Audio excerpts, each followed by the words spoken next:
bersama saya kembali Dr. Peter Yan Dimas, dokter bedah digestif.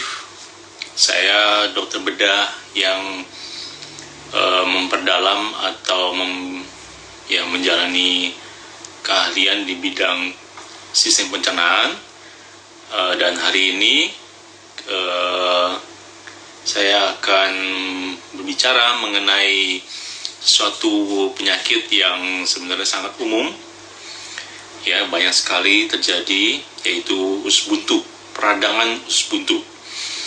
Ya, usus buntu di sini bukan berarti ususnya buntu, tapi dikatakan usus buntu karena memang ini adalah suatu struktur bagian dari usus yang menempel di usus besar yang memang buntu, ya, sehingga disebut usus buntu.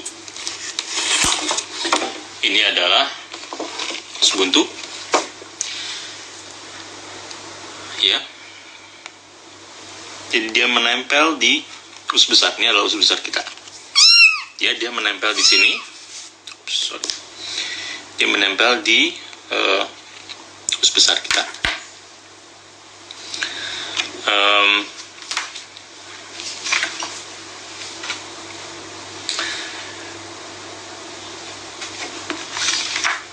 Ya, usus buntu ini bisa meradang, ya. Dan kalau meradang, maka dia akan menimbulkan suatu nyeri.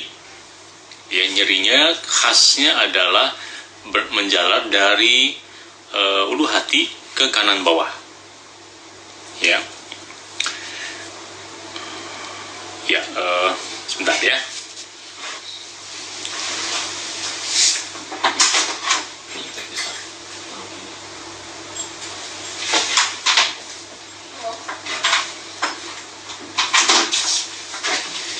Oke.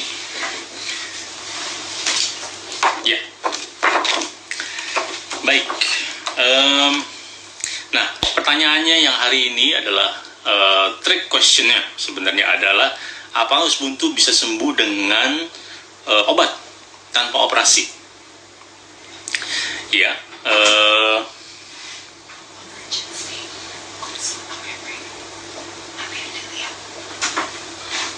Ya. Jadi pertanyaannya adalah, apakah usus buntu bisa disembuhkan dengan obat-obatan? Jawabannya adalah sebenarnya bisa. Tapi kita mesti tahu juga apa yang dikatakan sembuh. Ya, apakah nyerinya hilang? Misalnya, apakah itu sebagai dikatakan sebagai sembuh? Kalau memang itu dikatakan sebagai sembuh, maka ya betul bisa. Ya, suatu usus buntu bisa sembuh dengan pemberian obat-obatan. Hilang, bisa nyerinya bisa hilang. Tapi tadi ada pertanyaan, apa sebenarnya penyebab dari usus buntu itu? Jadi usus buntu itu terjadi karena ada ini adalah gambar usus buntu. Ya, usus buntu terjadi karena ada sumbatan di dalam usus buntu ini. Dalam struktur ini masuk makanan yang mengeras. Ya, kalau dulu konon katanya ada biji-bijian, ya, biji-bijian, biji jambu, biji cabai lah, masuk ke dalam usus buntu ini dan menyumbat. Tapi saya terus terang, dalam belasan tahun saya sebagai dokter bedah, saya tidak pernah menemukan biji cabai di dalam usus buntu. Ya, yang saya temukan selalu adalah kotoran yang mengeras. Ya, kotoran itu mengeras dan kemudian menyumbat usus buntu ini, sehingga di belakangnya, ya, di belakang ini tetap akan mengeluarkan lendir. Ya, sifat dari usus kita adalah selalu mengeluarkan lendir, ya, untuk melancarkan makanan lewat. Jadi usus buntu ini juga akan mengeluarkan lendir. Nah, kalau dia ada sumbatan di sini, maka akan terjadi penumpukan lendir di belakangnya, dan ini akan menimbulkan nyeri. Apalagi kalau sudah masuk kuman. Ya, kalau masuk kuman di sini dan ini menjadi bengkak, ya, maka ini akan menimbulkan nyeri. Jadi kalau kita sakit usus buntu, ya, nyeri ulu hati, kemudian pindah ke kanan, kadang-kadang bisa, ya, hilang timbuh. Antibiotik, ya, atau obat-obatan bisa menghilangkan infeksi di belakang ini. Ya, kalau sumbatan tidak hebat, ya cairan bisa lewat lagi, maka Anda bisa sembuh. Ya, dalam arti nyerinya hilang. Banyak penelitiannya, ya. Penelitiannya salah satunya saya ambil contohnya, misalnya banyak sekali kalau Anda buka internet, ya, mengenai pengobatan konservatif untuk usus buntu. Ya, jadinya bisa dikatakan bahwa dengan obat-obatan, pengobatan konservatif bisa menyembuhkan, dan mereka semuanya bilang bagus, bisa kok. Ya, mungkin ya hampir setengahnya bisa hilang nyerinya dengan usus buntu. Kecuali kalau usus buntu sudah pecah, ya, itu tidak bisa, sulit sekali. Tapi yang selalu dikatakan bahwa mereka dalam waktu 1 tahun cukup besar persentase bahwa akan kembali karena nyerinya berulang. Kenapa? Karena walaupun mungkin infeksinya yang di belakang ini sudah hilang, pembengkakan sudah hilang, tapi sumbatan itu tetap ada. Ya, beberapa kali saya menemukan sesuatu yang lain, ada sumbatan di sini. Ya, saya berusaha untuk mendorong sumbatan itu masuk ke dalam usus besar lagi. Sangat sulit. Ya, sangat sulit, walaupun kita dorong, kita tekan, hampir tidak bisa. Ya, jadi bisa dibayangkan bahwa kalau sudah ada sumbatan di sini, maka akan sangat sulit untuk sembuh, untuk hilang sumbatannya. Ya, ini adalah usus buntu, ya, yang sudah diambil, bisa dibayangkan besar. Ya, kadang-kadang bisa lebih besar lagi. Ya, ini sudah terinfeksi, ya, dan biasanya akan ada usus buntu. Kita bisa lihat ini adalah kotoran yang mengeras, ya, di sini. Ya, bisa terlihat ada hitam.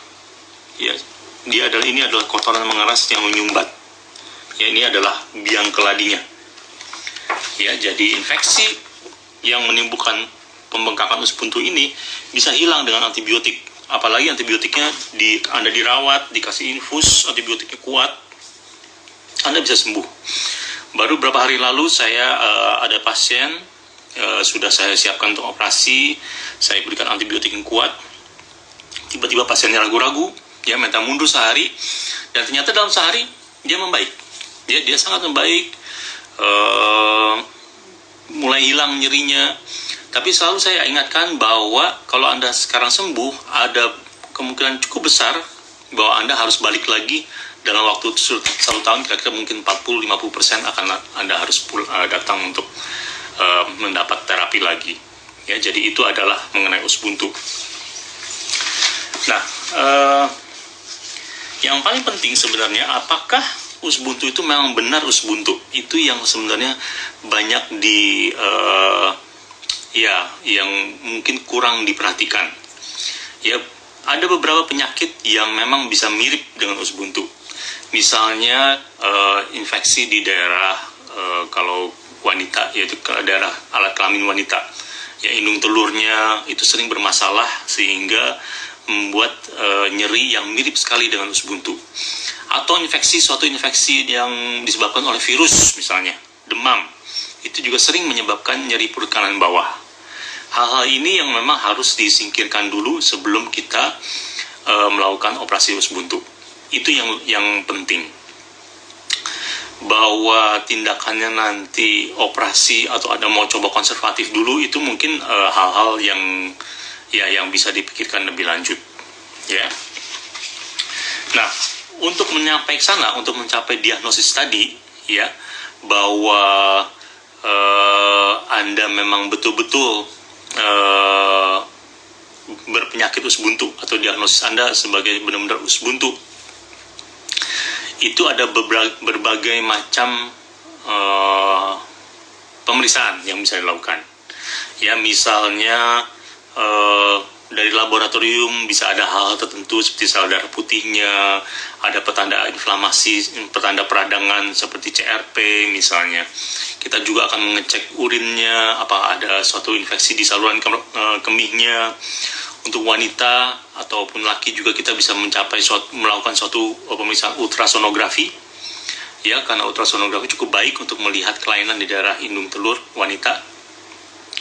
Kemudian kita juga bisa lakukan yang dulu sebenarnya dianggap berlebihan tapi sekarang menjadi suatu yang cukup rutin, yaitu CT scan. Ya, CT scan perut itu memberikan hasil yang cukup baik, ya. Ketepatannya itu bisa mencapai 96-97%. Jadi cukup baik.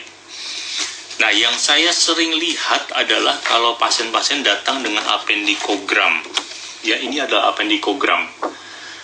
Jadi caranya adalah dimasukkan kontras, biasanya barium, cairan putih kental, ya, dari anus, ya. Kemudian barium itu akan mengisi terus, ya. Kalau dilihat dari foto ini, ya, dia dimasukkan dari ujung bawah, ya, dia akan mengisi sampai ke belakang, sampai diharapkan dia mengisi us buntunya. Kalau us buntu ini terisi sampai ujung, maka dibilang bahwa itu bukan us buntu. Ya, itu bukan us buntu. Tapi seperti ini. Ya, kita lihat. Kontrasnya terisi sampai di ujung. Ya, cukup panjang, ya, bisa dikatakan ujung lah ini, ya, udah panjang sekali. Ya, jadi ini pasien ini bukan us buntu karena tidak ada sumbatan. Bagus. Ya, artinya kalau dia menyatakan appendikogram ini menyatakan bahwa us buntu bisa terisi, maka bisa dikatakan dengan cukup meyakinkan bahwa bahwa pasien ini bukan menderita penyakit us buntu. Tapi sebaliknya, ya, kalau kontras ini tidak masuk, ya, hanya masuk sampai di sini misalnya, maka itu tidak berarti apa-apa. Ya, Anda bisa us buntu, Anda juga bisa juga bukan us buntu. Ya, mungkin kalau saya atau semua orang di sini melakukan barium kolon induk ini, melakukan appendikogram ini, maka hasilnya semuanya mungkin yang disebut non-filling appendix. Ya, jadi bisa dikatakan pemeriksaan appendikogram kalau dia positif, artinya dia tidak bisa mengisi sampai ke ujung, maka dia tidak ada artinya. Ya, tapi saya masih sering lihat pasien bahwa ini dikatakan tidak mengisi sehingga saya us buntu. Itu menurut saya kurang tepat. Ya, makanya saya selalu akan, kalau pasien-pasien demikian, saya akan selalu minta pasien tersebut untuk tetap melakukan pemeriksaan CT scan. Ya, nah, selalu pertanyaannya adalah, kalau saya mau melakukan operasi us buntu adalah, apakah us buntu itu ada fungsinya atau tidak? Ya, ini adalah pertanyaan yang, ya, pertanyaan emas dan selalu akan berulang. Jadi us buntu itu mungkin ada fungsinya. Saya membaca banyak katakan bahwa us buntu itu adalah reservoir dari bakteri di usus, sehingga kalau kita memberikan antibiotik banyak, bakteri mati semua, maka di dalam us buntu akan keluar lagi bakteri yang siap untuk mengkolonisasi usus kita. Atau dia ada, ya, sel-sel mesenkimal yang kalau kita ada penyakit apa dia bisa keluar. Banyak sekali, ya, ada puluhan teori yang menyatakan bahwa us buntu itu ada fungsinya, tapi tidak pernah dibuktikan bahwa dengan pengangkatan us buntu itu maka akan timbul suatu penyakit yang berat, ya, atau akan ada efek yang merugikan. Hampir tidak pernah ada. Ya, sehingga kalau ditemukan fungsi satu atau dua fungsi tersebut, maka bisa dikatakan bahwa fungsi itu sangat minimal dan siap untuk diambil oleh bagian tubuh kita yang lain. Sehingga bisa saya katakan bahwa, dan pengalaman saya juga, bahwa pengangkatan us buntu itu beda sekali dengan pengangkatan misalnya kanung bedug. Ya, pengangkatan kanung bedug bisa menimbulkan penyakit lain atau gejala lain seperti kembung misalnya, atau mual atau apalah yang lain, ya. Tapi kalau pengangkatan us buntu hampir tidak pernah. Ya. Ya, jadi kalau penyakit us buntu, ya, ada pertanyaan apa lebih baik dibuang?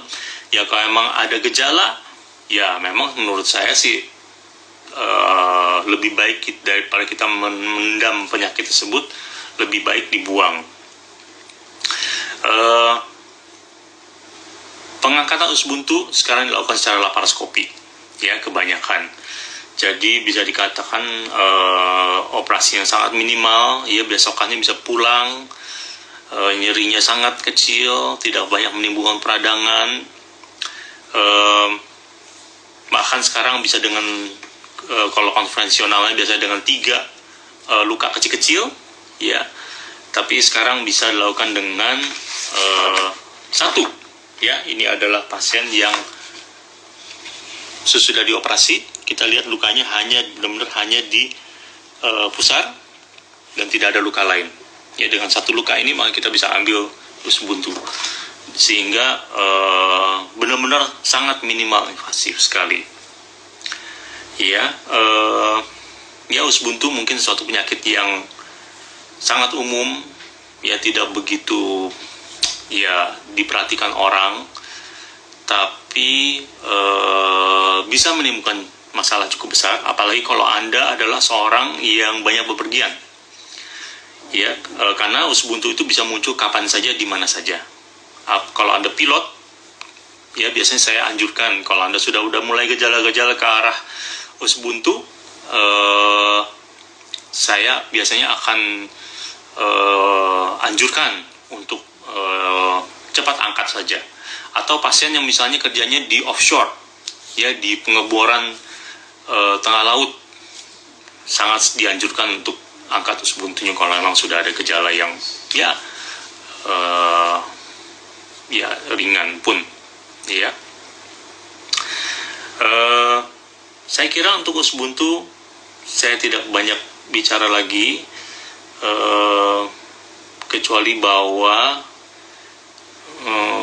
yang penting adalah diagnostik, ya. Yang penting adalah mencari bahwa Anda benar-benar menderita us buntu, ya, mendapatkan pemeriksaan yang tepat, ya, konsultasi yang tepat, mungkin dengan dokter kebidanan, ya, kalau Anda wanita. Kemudian pengobatannya adalah, ya, terserah Anda. Kalau Anda mau mencoba dengan obat-obatan juga masih masuk akal, kecuali kalau sudah terjadi komplikasi, ya. Kalau sudah us buntu sudah menjadi pecah, ya itu tidak bisa lagi. Tapi kalau Anda mau mencoba pengobatan konservatif, kadang-kadang bisa berhasil dalam arti bahwa nyerinya hilang, tapi penyebabnya tidak. Penyebabnya adalah sumbatan yang tadi saya katakan, itu tidak akan hilang. Sehingga secara statistik, bahwa Anda balik lagi ke rumah sakit karena sakit yang sama, itu cukup tinggi. Dalam setahun bisa lumayan tinggi, ya. Yang terakhir adalah bahwa pengobatannya adalah secara laparoskopi, sehingga pengobatannya bisa dibilang cukup ringan. Demikian dari saya tentang us buntu. Mudah-mudahan berguna.